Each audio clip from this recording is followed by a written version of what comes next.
Hey everybody, it's Jimmy and Bill. So, Bill, when you hear about unaffordable housing in Florida, what comes to your mind? That's the question. Okay. What's considered unaffordable? You know, we try to do videos that a lot of people don't do, and we talk about, like we just did one, what's better, a 1-story or a 2-story? Check that one out. It's a good video. But this one is interesting because people says, oh, that's unaffordable and that's unaffordable, that's affordable. But who determines that? Isn't it the person buying it to see if it's affordable? Because that's a relative statement, right? Yeah, so what we're going to talk about today is that, okay, defining affordability in housing in Florida. This is the subjects. That's why I have to stay till the end. Current housing market stats in Florida. I pulled some stats, okay? I don't know how good I am, but I did pull some stats. The reality of affordable housing projects, impact on Florida residents, and solutions. So we're just not going to be negative. We're going to do some solutions too. Okay. All right. Wow. In the meantime, if you like this kind of content, consider subscribing. It takes a second. It's greatly appreciated. And if you need a home inspector anywhere in Tampa Bay, there's a link below. Click on it. I'm available, and I got a network of people. But if you need a realtor anywhere in Tampa Bay or in the United States anywhere, we built a network for that too. So just click the link below. All right, Bill. Let's start doing this. Let's define housing in Florida, okay? The 30% rule. Okay. Housing is considered affordable when it costs less than 30% of the family's gross income. What do you think? Right, that's like the HUD definition. Right. Yeah, so that makes sense. And I think affordability, I just saw something, it's funny that you brought this up. I was perusing some stuff for a video on my channel, and I think the median family combined income. Okay, I'm glad you said that. Did you bring? Okay, yeah. I won't skip ahead. Sorry. All right, income-based categories. Affordable housing eligibility is determined by income levels relative to areas' median income, AMI. Okay, extremely low income up to 30% of AMI. Okay, very low income 30.01 to 50% of AMI. Low income 50.01% to 80% of AMI, and moderate income 80.01 to 120 of AMI. Okay, it came from Wikipedia and stuff. So basically, they're trying to figure out, or put in English, what people could afford. Right. And I basically think that if you're over 30% just on housing, gross. Right, and that's what they're doing. They're taking into consideration, that's what they set the gross. It's 30% of your combined gross income is what they're looking at, right? And then that way you have to take into factor that most people probably have a car payment. You're going to have power. You're going to have, water, sewer, trash, repairs for the house, food. We have to eat, food, gas, those kind of things, homeowners insurance, car insurance, all that stuff gets taken into it. So that's how they come up with this 30% gross That's number. what it says right here. The U.S. Department of Housing and Urban Development, HUD, defines affordability housing as costing no more than 30% of gross income, including utilities. Cost burden households, families spending more than 30% of their household income are considered cost burden, while those spending over 50% are severely cost burden. If you're spending over 50% of your gross income on housing, you're in trouble. What do you think? No, I agree. That's, you might be able to sustain that for a little while, but at the end of the day, it's a tough position to be in. And I get it. There's sometimes where you get into that position, but then come right out. Well, right, because there could be 2 incomes taking care of the family, and you're at 26% of gross income, and then somebody just loses their job. Now you went from 26 to 52. Right, exactly. Overnight. It happens. So that's part of the planning process, and that's why they try to set that 30% as a median threshold. Impact on low-income housing. Over 2.4 million low-income Floridian households pay more than 30% of their income towards housing, with 1.3 million spending over 50%. 1.3 million. Again. Was that Florida or U.S.? Florida. That's Florida. Okay. Over 1.3 million people in Florida. That's a lot. That's a lot, and these stats change. I don't know how old these stats are. Shortage of affordability units. Florida has only 26 affordable and available rental homes for every 1,000 extremely low-income renters households. So 26 out of every 100 extremely low income housing, there's a house for them. 26 out of every 100. 100. Okay. Yeah, I think that would be pretty. Yeah, that would be pretty accurate Okay. for the low income, because that's low income housing units, and a lot of rentals aren't geared towards the low income housing units, Right. which is for the most part where you're getting subsidized by the government to house somebody. Right. Did you ever hear of this one? Live Local Act. Florida Live Local Act allows developers to bypass certain local zoning rules if enough workforce housing is built, aiming to address the housing shortage. Yep. You know anything about it? Nope. I've heard of it. And here's why I say that. I don't really know enough to speak about it, but I have heard of it because, to be honest, I was doing some research for a video on my channel, and that was one of the big issues with St. Pete. Would you tell everybody your channel because they keep asking? It's my name. Just go to @BillWorgan, and you'll find me on YouTube. Okay. Challenges in. Oh, but wait. We were talking the St. Pete thing. So what happened is obviously the trop got damaged during the storm. They were in negotiations to rebuild it, or they were going to do this whole new downtown area, right, in that district, and that had the Live Local thing. That's how I found out about it. Okay, because they were building housing for the people that were going to rebuild that district in St. Pete. Because this is a multi-year project. This wasn't going to be like a one-year thing. This is a brand new stadium, housing. Just huge. But it fell apart. But the deal fell apart. Yeah. So that's affected our market down there tremendously. Challenges in implementation, if I said it right. Despite new policies, local communities often push back against developments, citing concerns over neighborhood, character, and infrastructure. Yeah, that's true. And that's true. I mean, there's some of that going on right now. Yeah, in Pasco County. They're pushing back hard. Yeah, because it's stupid what they're doing. I don't care what they say. Affordability versus availability. Even when housing is deemed affordable, the availability of such units are limited, making it challenging for eligible families to find a suitable home. That's true. If a unicorn home pops up on and it's affordable, you're gonna have freaking 100 freaking phone calls. Yeah, there's a lot of people that want that particular property for sure. All right, so let's talk about the current housing market stats in Florida. And full disclosure, this stuff changes, okay?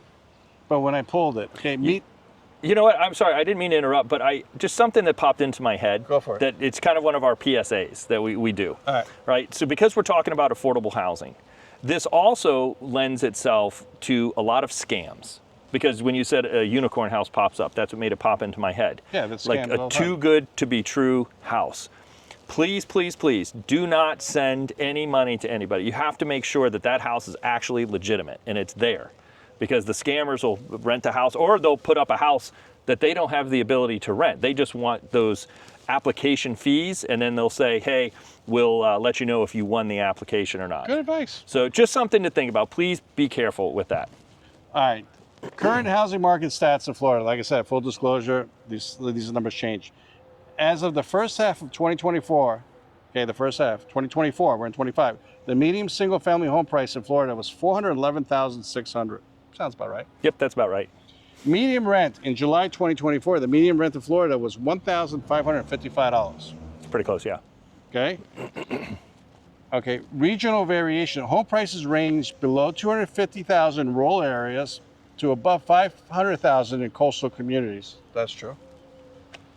Coastal trends. Florida produced 138,717 single-family homes in 2023, with significant activity in counties like Lee County, Polk, and Pasco. We had one of the biggest where we live. Yep, the Tampa Bay area. Yeah, boom. I mean, it's still building. And I even did a video. Were you on that video? We did a video. It's like, why is a builder still building when the market is like leveling out? There's still thousands of homes going up, and they're still putting them 8 feet apart from each other. They're never going to stop that. So that's the trend, because they need more. They can put more houses on a block, right? I think we did that one together. I think they're going to bite off more than they could chew. Yeah, because we talked about that one, right, on that video, that they're walking a tight line. And it's a dangerous line that they're walking, and it's just my humble opinion. I mean, I'm not some massive economist with a doctoral these builders hire, but at the same token, I just kind of see what we're doing and what's going on, and we just had another phase open up.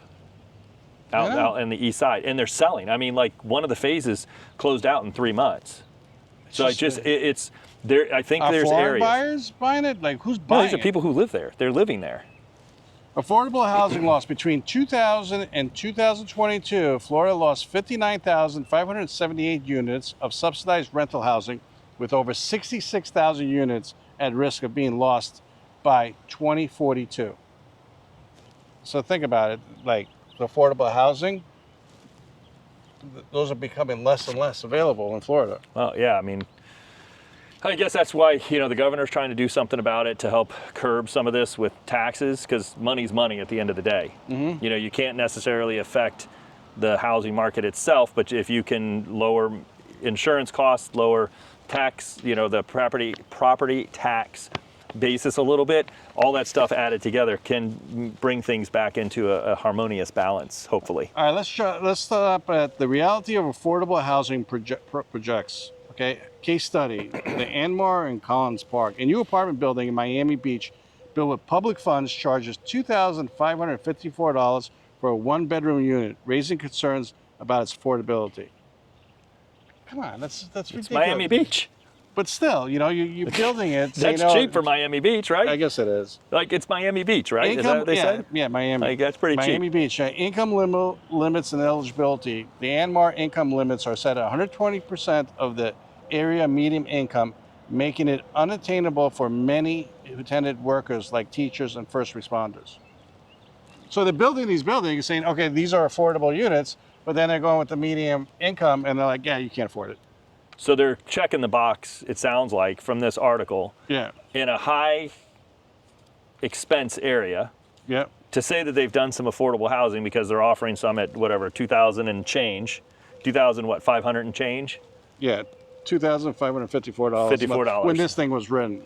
Right, so I mean, that's not horrible based on some of the numbers that I've seen coming around for rents and stuff. But I mean, I get it, but that's still pretty darn expensive when you go, like if I was to think affordable, that's not exactly where my brain would go instantly for a rental.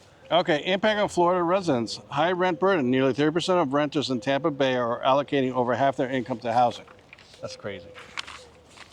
Statewide challenges. Cities like Port St. Lucie, Cape Coral, Palm Bay have some of the highest rent burdens in the country. But the rents are starting to stabilize a little bit now because, so they are going. We've just in our area, we've kind of come down-ish. I think nationally we came down 1.5%. That was at the beginning of the year when they did that whole 1 year run. Yeah, at the end of the day, it's not, is there enough houses for everybody? It's like I always said, there's plenty of houses for sale. Just go to realtor.com, go to Zillow, go to anything. It's enough affordable homes for sale.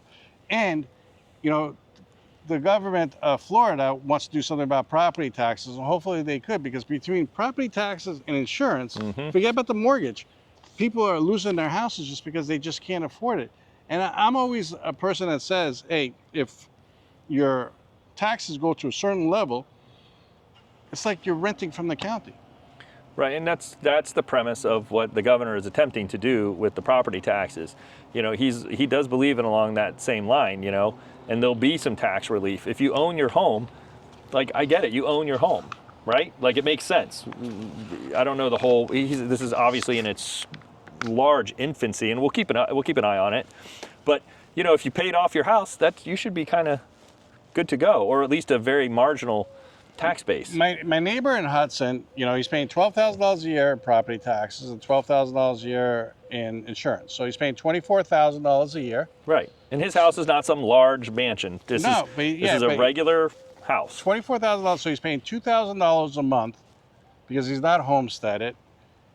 And he has his mortgage on top of that. Right. And homestead's not going to change that $2,000 down a ton. Can you transfer your homestead from purchase one to, but how much savings is that? It just depends. There's a calculation for that, so I can't give you a rough estimate because it's going to depend on how long you've been in your other house and the difference between the assessed value and taxable value there and the assessed and taxable value of the new home that you're purchasing. Interesting. Anyways, tell us what you guys think. Affordable housing, where you guys live. Is there affordable housing, or you think the dream of owning a home is out the window and we're just going to become a nation of renters? Because that's what a lot of people were saying. Yeah, I mean, it's a good story headline, but it's also not something that is completely unfactual either, in my opinion. No. You know, we have to be careful what we do, so. Anyways, like always, consider subscribing. Really helps the channel. And if you need a home inspector, me or somebody in the network, the link is below. Click on it. Tell me what you need. Or if you need a realtor, Tampa Bay, anywhere in the country, we got a network of that. And watch this video right here. I picked it out just for you guys. Comment and give it a thumbs up and share. And I'll talk to you in the next one. See you later. See you on the next video. Thanks.